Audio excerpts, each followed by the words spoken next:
अभी अभी मैं ज़्यादातर आचार्य प्रसन्न जो गीता परमहंसम ऐसे कहते हैं, तो किसी ने पूछा कि मन क्या है। तो मन जो है वो हमेशा विचारों में उलझा रहता है।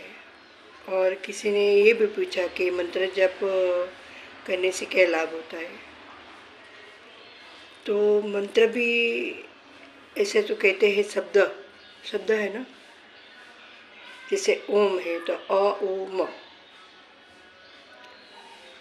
तो जैसे हमारे को वो जो है नमस्ते से भ्रांति रूपेण संसिता, तो मन के जो हमेशा है ना कल्पना में जीता है और वो क्रिएट करता है, ना हो वहाँ भी वो देख लेता है कि ये है। जैसे अंधेरे में हम रस्सी देखते हैं और हम उसको हम साफ समझ लेते हैं, वो भ्रांति है। तो जो मन है वो कल्पना में हमेशा जीता रहता है और ऐसे देखते रहता है कि यहाँ ये है, यहाँ भगवान।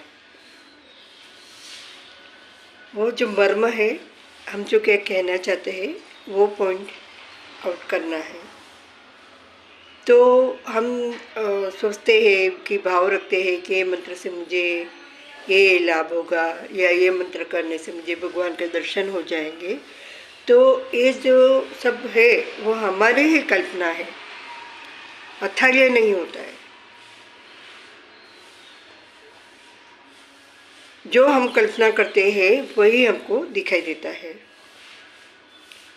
પણ એનો ઉપયોગ છે, આપણે કહીએ ને કાંટો પગમાં વાગ્યો હોય તો આપણે એ કાંટાને કાઢવા માટે બીજો કાંટો જોઈએ, પછી दोनों ही कांटों को फेंक देना होता है, उसका काम हो गया। तो ऐसे भी देखो, अगर गीता की बात ले ले तो उन्होंने भी कहा है कि तीनों गुणों से पार।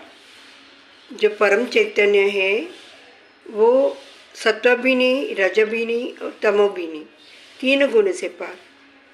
तो ये तो डीप थिंकिंग हमारा खुद का ही होता है।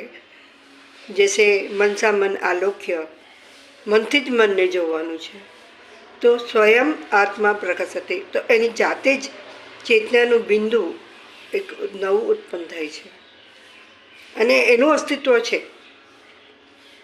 તમે સુખની તલાશ બહાર કરો છો એ આપણે જ આરોપિત કરીએ છીએ કે એનાથી મને સુખ મળશે। હકીકતમાં સુખ આપની અંદર છે, કસ્તુરી કુંડલ બસે। તો થોડામાં ઘણું તેરા તુझको अर्पण, क्या लागे मेरा ओम।